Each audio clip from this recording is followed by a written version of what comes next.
6h09, l'heure du reportage de la rédaction. Laissez-nous travailler, c'est le cri du cœur des commerçants et des indépendants. Alors qu'une réouverture est envisagée à l'horizon du 1er décembre prochain, des rassemblements se multiplient un peu partout en France. Après Nice et Marseille, c'est Lyon qui a décidé de battre le pavé cet après-midi. Plusieurs centaines d'indépendants, de commerçants qui sont attendus. Nos reporters Benoît Ballet et Marie Monnier ont pu assister aux derniers préparatifs.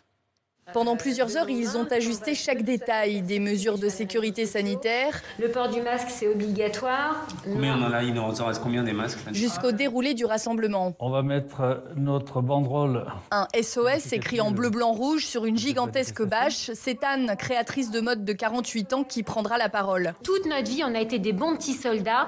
On a alimenté les caisses de l'État. On est bien d'accord. On a payé nos impôts, l'URSSAF, la TVA et tout ce qu'il faut.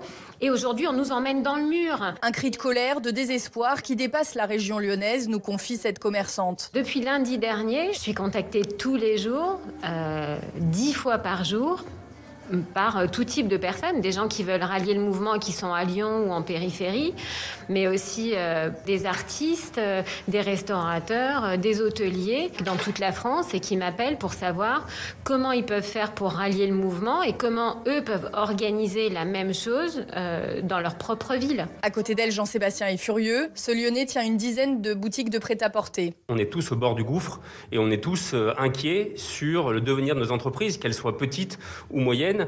Aujourd'hui, d'un point de vue sanitaire justement, le gouvernement fait le choix de protéger les plus fragiles. D'un point de vue économique, c'est pas ce choix-là qui est fait. Et c'est ça l'incompréhension.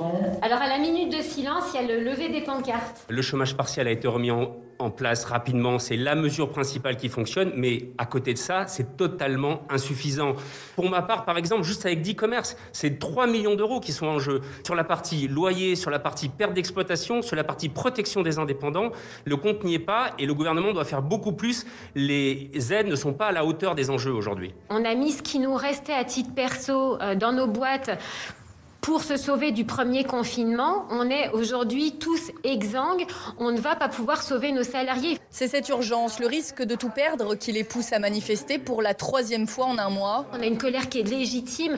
On veut tout simplement et tout bêtement sauver nos vies. Quand on dit au bord du gouffre, il y a des gens qui sont au bord du suicide. Rendez-vous compte, c'est pas une image, c'est vrai. Voilà. Est-ce que le gouvernement viendra nous égrener les morts de la crise économique comme il l'a fait pour la crise du Covid? C'est ce qui nous attend. Et ces entrepreneurs indépendants préviennent, tant qu'ils ne seront pas rassurés, ils resteront mobilisés. Ce cri du cœur, toute notre vie, on a été de bons